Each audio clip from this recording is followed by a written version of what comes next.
Hello friends, welcome to day trader Telugu and good evening. Sensex 258 points gain అయ్యి 51,039 దగ్గర close అయితే Nifty 115 points gain అయ్యి 15,097 దగ్గర క్లోజ్ అవ్వడం జరిగింది. మార్కెట్లో ఉన్న ఇంపార్టెంట్ అప్డేట్స్తో పాటు ఇవాళ నేను మీకు ఐపీఓ రిలేటెడ్గా ఉన్న కొంత ఇంపార్టెంట్ డేటాను అయితే షేర్ చేస్తాను. ఇంపార్టెంట్ అంటున్నానా? ఎందుకని ఇంపార్టెంట్ అంటే ఇవాళ మనకి నురేకా ఐపీఓ మార్కెట్లో లిస్ట్ అయింది. సో ఓపెనింగ్ 53.75% లిస్టింగ్ గెయిన్స్తో అబోవ్ 50% లిస్టింగ్ గెయిన్స్తో ఓపెన్ అయింది. అండ్ క్లోజింగ్ కూడా పర్ సర్క్యూట్లో క్లోజ్ అవుతూ 61.4% లిస్టింగ్ డే రోజు గెయిన్స్ అయితే ఇచ్చింది. సో మీరు అప్లై చేయలేదు కదా, మీరు అవాయిడ్ చేసిన ఐపీఓస్ మార్కెట్లో ఇంత మంచి లిస్టింగ్ గెయిన్స్తో లిస్ట్ అవుతుంటే మీకు ఎలాంటి ఒపీనియన్ ఫామ్ అవుతుంది, మీ అప్రోచ్ ఆ స్టాక్స్ రిలేటెడ్గా ఐపీఓ రిలేటెడ్గా ఎలా ఉంటుంది? కాబట్టి ఈ వీడియోలో ఉన్న టాపిక్స్ని కవర్ చేస్తూ ఇఫ్ మనం ఐపీఓని మిస్ చేస్తుంటే, ఒకవేళ మనం అవాయిడ్ చేస్తుంటే ఐపీఓ లిస్టింగ్ గెయిన్స్తో ఓపెన్ అవుతున్నా మనం ఎలా అర్థం చేసుకోవాల్సి ఉంటుంది, ఈ లిస్టింగ్ గెయిన్స్ రిలేటెడ్గా కొంత ఇంపార్టెంట్ డేటాను కూడా నేను మీతో షేర్ చేస్తాను. సో మార్కెట్లో ఉన్న అప్డేట్స్ అలాగే ఐపీఓ రిలేటెడ్గా వచ్చే లిస్టింగ్ గెయిన్స్ వీటి గురించి కూడా మనం ఈ వీడియోలో క్లియర్గా మాట్లాడుకుందాం. సో మొదట మనం మాట్లాడుకోవాల్సింది ఎయిర్టెల్ రిలేటెడ్గా. ఎయిర్టెల్ వాళ్ళు నిన్న ఒక ఇంపార్టెంట్ అప్డేట్ చేశారు. అది పాజిటివ్ అప్డేట్. ఇంట్రాడే సెషన్స్లో కూడా స్టాక్ 1% దగ్గరగా మూవ్ అయింది. కాకపోతే ఇది 1%, 2% దగ్గరగా స్టాక్ని పాజిటివ్గా ఇంపాక్ట్ చేసే అప్డేట్ కాదు.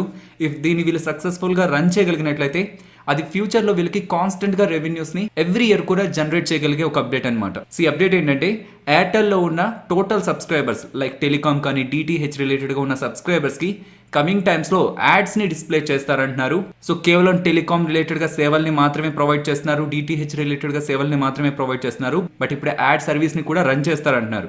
దీని రిలేటెడ్గా ఆల్రెడీ బీటా టెస్టింగ్ అనేది చేశారని, దాంట్లో hundreds of clients means companies రిలేటెడ్గా యాడ్స్ని యూజర్స్కి డిస్ప్లే చేశారంటున్నారు. అండ్ ఇది కూడా క్లియర్గా చెప్తున్నారు, యాడ్ సర్వీస్ స్టార్ట్ చేశాం కదా అని చెప్పి వాల్యూమ్ని పెంచుకుంటూ నెంబర్ ఆఫ్ యాడ్స్ యూజర్స్కి డిస్ప్లే చేస్తూ వాళ్ళ ఎక్స్పీరియన్స్ని కూడా డ్యామేజ్ చేయం. వాళ్ళకి ఏదైతే సూటబుల్గా ఉంటుందో ఆ యాడ్స్ని మాత్రమే డిస్ప్లే చేస్తూ లాంగ్ టర్మ్లో మా సబ్స్క్రైబర్స్ ఎటువంటి డిస్కంఫర్ట్ ఫీల్ అవ్వకుండా అండ్ మేము కూడా కంఫర్టబుల్గా రెవెన్యూని జనరేట్ చేసుకునే మోడల్ని డిజైన్ చేస్తున్నామని ఎయిర్టెల్ వాళ్ళు అయితే అప్డేట్ చేస్తున్నారు. ఈవెన్ కోల్ ఇండియా రిలేటెడ్గా కూడా ఇవాళ ఇంట్రాడే సెషన్స్లో 8% దగ్గరగా ర్యాలీ అయింది. బట్ వీళ్ళు చేస్తున్న అప్డేట్ కూడా చాలా ఇంపార్టెంట్ అప్డేటే. వీళ్ళు బై 2024 1,43,000 crores ఖర్చు పెడతారంటున్నారు. సో దేనికోసం ఖర్చు పెడతారంటున్నారు?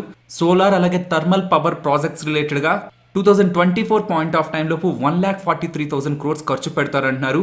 ఇది కేవలం వీళ్ళు ఇండివిజువల్గా స్పెండ్ చేసి క్యాపిటల్ ఎక్స్పెండిచర్ చేసి వీళ్ళ ఓన్గా చేస్తున్న ప్లాన్స్ అని చెప్పట్లేదు. ప్రైవేట్ ప్లేయర్స్తో కూడా కంబైన్ అయ్యి ఈ ఎక్స్పెండిచర్ చేస్తారంటున్నారు. ఎయిర్టెల్ రిలేటెడ్గా కానీ కోల్ ఇండియా రిలేటెడ్గా కానీ వచ్చిన ఈ అప్డేట్స్ అయితే టెంపరీగా స్టాక్స్ని పాజిటివ్గా ఇంపాక్ట్ చేసే అప్డేట్స్ కాదు. ప్రెసెంట్ వీళ్ళు ఇస్తున్న ఈ అప్డేట్స్ని కమింగ్ క్వార్టర్స్లో వీళ్ళు ఎలా డెలివర్ చేస్తారనేది మనం గమనించాల్సి ఉంటుంది. నెక్స్ట్ హిందుస్థాన్ కాపర్ గురించి మాట్లాడుకోవాలి. మన ఛానల్లో వీడియోస్ని గమనిస్తూ ఉంటే February 16th ముందు కూడా నేను మాట్లాడాను. అండ్ అగైన్ February 16th ఒకసారి, February 22nd ఒకసారి కాపర్ ప్రైజెస్ గురించి అలాగే స్టీల్ ప్రైజెస్ గురించి మాట్లాడుతూ, స్టీల్ రిలేటెడ్గా మాట్లాడితే టాటా స్టీల్కి, JSW స్టీల్కి ఎక్కువ అడ్వాంటేజ్ ఉంటుంది. అండ్ కాపర్ రిలేటెడ్గా మాట్లాడితే ఫస్ట్ హిందుస్థాన్ కాపర్ నెక్స్ట్ హిందాల్కోకి అడ్వాంటేజ్ ఉంటుందని మల్టిపుల్ టైమ్స్ మనం ఛానల్లో డిస్కస్ చేసాం. సో లాస్ట్ టైం మాట్లాడుకుంటున్నప్పుడు కాపర్ 9-year హైలో ట్రేడ్ అవుతుంది. గ్లోబల్ మెటల్ ప్రైజెస్ అనేటివి 9-year హైలో ఉన్నాయి కాపర్ రిలేటెడ్గా. దాని ద్వారా హిందుస్థాన్ కాపర్కి అడ్వాంటేజ్ ఉంటుందని మాట్లాడుకున్నా. వీడియోలో మాట్లాడుకున్న పాయింట్ ఆఫ్ టైం నుంచి చూసిన లాస్ట్ 3 ట్రేడింగ్ సెషన్స్లో మోర్ దెన్ 40% వరకు స్టాక్ అయితే ర్యాలీ అవడం జరిగింది. అండ్ మీరు గమనిస్తే మన టెలిగ్రామ్ ఛానల్లో నేను కొత్తగా మెటల్ ప్రైజెస్ కూడా పెడుతున్నాను. Specially copper, aluminium, natural gas, crude oil వీటిని యాడ్ చేయడానికి మెయిన్ రీజన్ వీటి ప్రైజెస్ పెరుగుతున్నా తగ్గుతున్నా ఇంపాక్ట్ అయ్యే కంపెనీస్ ఆల్రెడీ స్టాక్ మార్కెట్లో ఉంటాయి కాబట్టి మల్టిపుల్ టైమ్స్ మనం ఛానల్లో మాట్లాడుకుంటూ ఉంటాం. సో ఈ మెటల్ రిలేటెడ్గా ఏ కంపెనీకి లింక్ ఉంది, ఏ కంపెనీ పాజిటివ్గా నెగిటివ్గా ఇంపాక్ట్ అవుతూ ఉంటుందని మీరు కూడా వాటిని ట్రాక్ చేస్తూ ఉండొచ్చు. కాబట్టి నేను మెటల్ ప్రైజెస్ని కూడా టెలిగ్రామ్లో అప్డేట్ చేస్తున్నాను. ఈవెన్ ఇవాళ చేసిన అప్డేట్లో కూడా కాపర్ ప్రైజెస్ 2.7% దగ్గరగా ర్యాలీ అవ్వడం జరిగింది. నెక్స్ట్ దీపక్ నైట్రైట్ గురించి మాట్లాడుకోవాలి. మీరు గమనిస్తే లాస్ట్ 6 months అలాగే 7 months బ్యాక్ మన ఛానల్లో దీపక్ నైట్రైట్ నేమ్స్ని మెన్షన్ చేస్తూ ఈ వైరస్తో ఈ 2 షేర్లకి లాభాలు ఉంటాయని తమ్నైల్లో కూడా మెన్షన్ చేస్తూ నేను దీపక్ నైట్రైట్ని మన ఛానల్ వీడియోస్లో డిస్కస్ చేశాను. ఆ పాయింట్ ఆఫ్ టైంలో ఐసోప్రొపైల్ ఆల్కహాల్ శానిటైజర్స్ రిలేటెడ్గా ఒక ఇంపార్టెంట్ ఇంగ్రీడియంట్ కాబట్టి, రా మెటీరియల్ కాబట్టి శానిటైజర్స్ అలాగే డిజిన్ఫెక్టెంట్స్ ఒక యూసేజ్ పెరుగుతుంది. తద్వారా వీళ్ళు తయారు చేసిన కెమికల్స్ కూడా డిమాండ్ పెరుగుతుంది. కాబట్టి ఈ కంపెనీ రిలేటెడ్గా మనం పాజిటివ్ వ్యూని మెయింటైన్ చేయొచ్చు నా వీడియోలో డిస్కస్ చేసుకున్నాం. సో 520 రూపీస్గా ఉన్న స్టాక్ ప్రైస్ ఇప్పుడు నియర్లీ 1400 వరకు ర్యాలీ అవడం జరిగింది. సో BNK వాళ్ళు ఒక రిపోర్ట్ని రిలీజ్ చేశారు. అందులో కమోడిటీ ప్రైజెస్ రిలేటెడ్గా ఈ కెమికల్స్ రిలేటెడ్గా మంత్ ఆన్ మంత్ కంపారిజన్లో జనవరి మంత్తో కంపేర్ చేస్తే ఫిబ్రవరి మంత్లో ఏ కెమికల్ ప్రైజెస్ ఎంతెంత పెరిగాయని ఇక్కడైతే వాళ్ళు మెన్షన్ చేస్తున్నారు. Most of the chemical prices month on month comparison లో 70%, 40%, 30% దగ్గరగా పెరిగాయన్నమాట. సో చెప్పండి, జనవరిలో తయారు చేసిన ఈ కంపెనీస్, కెమికల్స్ని తయారు చేసిన కంపెనీస్ ఫిబ్రవరిలో సేమ్ కెమికల్ని తయారు చేసిన ప్రైజెస్ 40-70% పెరిగిపోతే ఆ కంపెనీస్కి ఎంత అడ్వాంటేజ్ ఉంటుంది. దీంతో దీపక్ నైట్రైట్ వాళ్ళు తయారు చేసిన కెమికల్స్కి, అలాగే జిఎన్ఎఫ్సి వాళ్ళు తయారు చేసిన కెమికల్స్కి ఎక్కువ డిమాండ్ కనిపించడంతో ఇవాళ ఇంట్రోడే సెషన్స్లో దీపక్ నైట్రైట్ అలాగే GNFC, Gujarat Narmada valley fertilizers and chemical stocks అయితే నియర్లీ 7% దగ్గరగా ర్యాలీ అవ్వడం జరిగింది. సో జిఎన్ఎఫ్సి అయితే నేను ట్రాక్ చేయలేదు, బట్ దీపక్ నైట్రైట్ అలాగే దీపక్ ఫెర్టిలైజర్ స్టాక్స్ని అయితే నేను ట్రాక్ చేస్తున్నాను. అండ్ పర్సనల్గా దీపక్ నైట్రైట్ వాళ్ళ మేనేజ్మెంట్ కానీ ఈవెన్ ఈ రీసెంట్ క్వార్టర్స్లో వీళ్ళ మార్జిన్స్ అండ్ వీళ్ళ రిటర్న్ రేషియోస్ అన్ని కూడా పాజిటివ్గా ఇంప్రూవ్ అవుతున్నాయి. ఈవెన్ ఇలా ర్యాలీ అయిపోతుంది, ఆల్ టైమ్ హైస్ దగ్గర ఉంది, ఇది ఎక్స్పెన్సివ్ అని కాకుండా దీన్ని మీ వాచ్ లిస్ట్లో యాడ్ చేసి ఉంచండి. బట్ పర్సనల్గా నేను ఇన్వెస్ట్మెంట్ చేశాను కాబట్టి ఇది బై చేయండి అని నేను రికమెండ్ చేయలేను, బికాస్ అది నా పర్సనల్ ఇంట్రెస్ట్ అవుతుంది. బట్ మీరు వాచ్ లిస్ట్లో యాడ్ చేయండి, కంపెనీ ఫండమెంటల్స్ని ఒకసారి ట్రాక్ చేయండి, మీకు ఏం నెగిటివ్ ఉందో ఒకసారి కామెంట్ సెక్షన్లో మెన్షన్ చేయండి. అండ్ ఇఫ్ మీకు ఇంకొంత టైం ఉంటే దీపక్ నైట్రైట్తో పాటు ఈ IOL chemicals and pharmaceuticals company యొక్క షేర్ ప్రైస్ని కూడా అనాలిసిస్ చేయడానికి ప్రయత్నించండి. నెక్స్ట్ బిఈఎల్ గురించి మాట్లాడుకోవాలి. వీళ్ళు ప్రీవియస్గా ₹1.40 దగ్గరగా డివిడెండ్ని ప్రకటించారు. బట్ అగైన్ 16th మార్చ్న బోర్డు సమావేశాన్ని ఏర్పాటు చేసుకొని అగైన్ ఇంకొకసారి డివిడెండ్ని ప్రకటించబోతున్నారని అయితే వీళ్ళు అప్డేట్ చేస్తున్నారు. So 16th March board meeting ఉంటుంది, ఆ పాయింట్లో డివిడెండ్ని ప్రకటిస్తారు అనేసరికి స్టాక్ ప్రైస్ 4% దగ్గరగా ర్యాలీ అవ్వడం జరిగింది.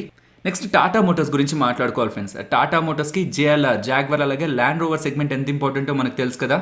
సో రేపు మనకి మీన్స్ ఫ్రైడే జేఎల్ఆర్ రిలేటెడ్గా, సో జాగ్వర్ అలాగే ల్యాండ్ రోవర్ రిలేటెడ్గా మేనేజ్మెంట్ ఇన్వెస్టర్ అనలిస్ట్ మీట్ని అయితే కండక్ట్ చేయబోతుంది. దాంట్లో కమింగ్ డేస్లో జేఎల్ఆర్ బిజినెస్ రిలేటెడ్గా కొన్ని ఇంపార్టెంట్ స్టేట్మెంట్స్ చేస్తారనమాట. మీన్స్ వాళ్ళ అప్పులు ఎలా తగ్గించుకోబోతున్నారు, ఫ్రీ క్యాష్ ఫ్లోస్ని ఎలా జనరేట్ చేయాలనుకుంటున్నారు, అండ్ మోస్ట్ ఇంపార్టెంట్ ఈ ఎలక్ట్రిక్ వెహికల్ సెగ్మెంట్ రిలేటెడ్గా ఏదైనా ఇంపార్టెంట్ కామెంట్స్ వస్తాయని అయితే మార్కెట్ ఎక్స్పెక్ట్ చేస్తుంది. బికాస్ రీసెంట్ టైమ్స్లో కూడా కంపెనీ మేనేజ్మెంట్ ఎలక్ట్రిక్ వెహికల్స్ రిలేటెడ్గా కొన్ని ఇంపార్టెంట్ కీ స్టేట్మెంట్స్ చేసింది. Similar type of comments or ఇంకేదైనా special comments electric vehicle segment రిలేటెడ్గా జాగ్వర్ అలాగే ల్యాండ్ రోవర్ మేనేజ్మెంట్ చేయగలిగినట్లయితే అది పేరెంట్ కంపెనీ అయిన టాటా మోటార్స్ని కూడా పాజిటివ్గా ఇంపాక్ట్ చేస్తుంది. కాబట్టి టాటా మోటార్స్లో ఇన్వెస్ట్మెంట్ చేసిన వాళ్ళు రేపు జేఎల్ఆర్ రిలేటెడ్గా వచ్చే అనౌన్స్మెంట్స్ని కూడా గమనించాల్సి ఉంటుంది. నెక్స్ట్ మార్చ్ నుంచి ఎఫ్ఎన్ఓ సెగ్మెంట్లోకి 16 న్యూ కంపెనీస్ దగ్గరగా యాడ్ అవబోతున్నాయి. సో ఆ కంపెనీస్ ఒక లిస్ట్ ఇక్కడ మనకు కనిపిస్తుంది. Alkem labs, AU small finance bank, Deepak nitrite, IRCTC, NAM India means Nippon asset management, L and T info, Naveen fluorine, Pfizer, PI industries, Trent, Alembic pharma, city union bank, granules India, Gujarat gas, L and T tech and Mphasis ఇవి మనకి March series నుంచి ఎఫ్ఎన్ఓలోకి రాబోతున్నాయి. And compared with February and జనవరి ఈ 2021లో March నెలలో ఎక్కువ IPOs మార్కెట్ని అయితే హిట్ చేయబోతున్నాయి. నెక్స్ట్ నురేకా ఐపీఓ గురించి మాట్లాడుకోవాలి. ఇవాళ ఐపీఓ మార్కెట్లో లిస్ట్ అయింది. క్లోజింగ్ పాయింట్ ఆఫ్ టైంకి 61.4% దగ్గరగా లిస్టింగ్ గెయిన్స్తో క్లోజ్ అయింది. ఇలా మీరు అప్లై చేయని ఐపీఓ ఇంత పర్సెంట్ లిస్టింగ్ గెయిన్స్తో క్లోజ్ అయింది, ఈవెన్ అప్పర్ సర్క్యూట్లో క్లోజ్ అయింది. కాబట్టి మీరు ఎలా డీల్ చేస్తారు ఇలాంటి కండిషన్స్ నేను అడుగుతున్నారు. మీరు ఒకసారి ఛానల్లోకి వెళ్ళి ఇండిగో పెయింట్స్ కానీ, రోసారీ బయోటెక్ కానీ, అఫిల్ కానీ, ఐఆర్సిటీసీ కానీ, రూట్ మొబైల్ కానీ, happiest minds, Mrs vectors food, Chemcon ఇలాంటి మల్టిపుల్ ఐపీఓస్ని మీరు గమనిస్తే వీటన్నిటిలో కూడా నేను అప్లై చేస్తున్నానని చెప్పాను. ఈవెన్ ప్రీవియస్ ఐపీఓస్లో కూడా. అండ్ మనం అప్లై చేస్తున్నామని చెప్పిన most of the IPOs more than 100% దగ్గరగా లిస్టింగ్ డే రోజే గెయిన్స్ని ఇచ్చాయి. మనం అప్లై చేసి లిస్టింగ్ డే రోజు నెగిటివ్లోకి వెళ్ళిన ఒకే ఒక ఐపీఓ ఎస్బీఐ కార్డ్స్. రీజన్ అందరికీ తెలుసు, ఐపీఓ వస్తున్న పాయింట్ ఆఫ్ టైంలోనే వైరస్ కారణంగా మార్కెట్స్ అన్ని ఫాలో అవుతున్నాయి. మార్కెట్స్ ఫాలో అవుతుంటే గ్రే మార్కెట్ ప్రీమియం కూడా ఫాలో అవుతుంది. కాబట్టి లిస్టింగ్ డే రోజు మనకి నెగిటివ్ అయితే ఐపీఓ ఓపెన్ అయింది. సో ఇక్కడ మనం గుర్తుంచుకోవాల్సింది, మనం ఎంత లిస్టింగ్ గెయిన్స్ని టార్గెట్ చేస్తున్నామని. అప్లై చేస్తున్నప్పుడు వాళ్ళు ఎంతకి టార్గెట్ చేస్తున్నారు అనేది కూడా గుర్తుంచుకోవాలి. బట్ లెస్ దాన్ 50% ఉంటుందని మాకు అనిపిస్తే మేము అప్లై చేయం. సో 30-20% దగ్గరగా ఉంటే మోస్ట్లీ నెగ్లెక్ట్ చేస్తుంటాం. సో అలాంటివి కూడా మంచి లిస్టింగ్ గెయిన్స్తో ఓపెన్ అయిన ఉన్నాయి. ఎందుకని మేము నెగ్లెక్ట్ చేస్తుంటాం అంటే మాకు ఆ డబ్బులు అనేది ట్రేడింగ్ రిలేటెడ్గా ఇంపార్టెంట్. ఎవరైతే ఎఫ్ఎన్ఓ రిలేటెడ్గా స్ట్రాటజీస్ ఈవెన్ డైలీ ఎఫ్ఎన్ఓలో ట్రేడ్ చేస్తుంటారో వాళ్ళకి ఐడియా ఉంటుంది స్ట్రాటజీస్ రిలేటెడ్గా ఎంత డబ్బులు ఖర్చు అవుతుంది, ఆ క్యాపిటల్ మీద ఎంత రిటర్న్ మనం జనరేట్ చేయగలమని. ఆ రిటర్న్ మేము అప్లై చేస్తే మాకు వస్తుందని మాకు అనిపిస్తేనే ఐపీఓలో మేము పార్టిసిపేట్ చేస్తాం. 20-30% గెయిన్స్ కోసం కొన్ని రోజుల పాటు మా క్యాపిటల్ని బ్లాక్ చేయాలని అయితే మేము ఆలోచించాం. కాబట్టి మోర్ దాన్ 50% లిస్టింగ్ గెయిన్స్ వస్తాయని మాకు అనిపిస్తే తప్పితే మేము అప్లై చేయం. సో ఇఫ్ మీ దగ్గర క్యాపిటల్ కొంత ఎక్కువగా ఉండి ఆ క్యాపిటల్ ఒకవేళ బ్యాంక్లో కాకుండా ఇలా ఐపీఓస్లో ఇన్వెస్ట్మెంట్ చేసి కమింగ్ డేస్లో మార్కెట్ కూడా స్టేబుల్గా ఉంటుందనే ఒపీనియన్ మీకుంటే, బికాస్ మనం అప్లై చేసిన తర్వాత మార్కెట్ డౌన్ఫాల్ అయిందనుకోండి ఆ గ్రే మార్కెట్ ప్రీమియం కూడా ఫాలో అవుతుంటుంది. సో ఆ రిస్క్ను కూడా తీసుకుందాం.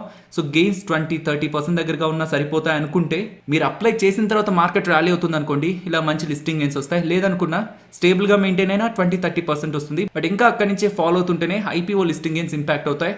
అండ్ రైల్టెల్ ఐపీఓ రేపు మనకి మార్కెట్లో లిస్ట్ అవబోతుంది. యాజ్ ఆఫ్ నౌ రైల్టెల్ ఒక గ్రే మార్కెట్ ప్రీమియం 18% దగ్గరగా రన్ అవుతుంది.